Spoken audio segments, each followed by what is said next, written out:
Oke, kembali lagi di Repasco Channel.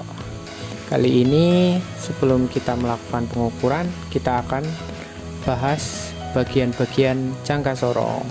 Tapi sebelum lanjut, tolong klik tombol di bawah ini. Terima kasih. Mari kita lanjut. Oke, ini guys, langsung ke bagian pertama, yaitu rahang dalam atau inner jaws.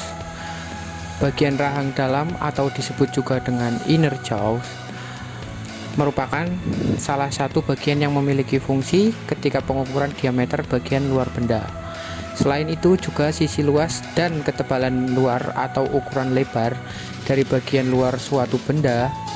Rahang dalam ini dibagi menjadi dua bagian nih guys, yaitu bagian yang bisa diubah posisi dan yang tidak dapat diubah guys. Lanjut ke bagian nomor 2 nih guys, rahang luar atau outer jaws. Bagian rahang luar atau outer ini memiliki fungsi untuk mengukur diameter bagian dalam, sisi dalam, ketebalan dan kelebaran suatu benda. Rahang luar juga memiliki dua bagian nih guys, yang satu bisa digeser dan yang satunya tidak bisa. Oke, bagian nomor 3, pengukuran kedalaman atau depth measuring blade. Pada bagian pengukuran ini, kedalaman atau depth measuring blade ini memiliki fungsi untuk mengukur ketinggian, kedalaman dan ketebalan luar dalam suatu benda. Sama seperti bagian yang lain guys, salah satu bagian pengukuran kedalaman juga terbagi menjadi dua bagian. Satu bagian tersebut dapat digeser dan yang satu bagian lain tidak bisa digeser guys. Bagian keempat, skala utama hasil pengukuran. Kemudian bagian skala yang utama hasil pengukuran memiliki fungsi untuk menampilkan skala utama pada hasil pengukuran. Pada bagian ini terdapat sebuah garis-garis dan nilai yang digunakan untuk melihat nilai ukuran suatu benda. Bagian ini memiliki suatu bagian yang bisa digeser serta bagian yang tetap atau tidak bisa diubah nih guys.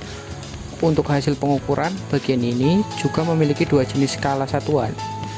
Yang pertama, satuan imperial atau inch yang berada pada bagian atas, sedangkan yang satunya berada di bagian bawah dengan satuan skala metrik, yakni milimeter atau sentimeter guys.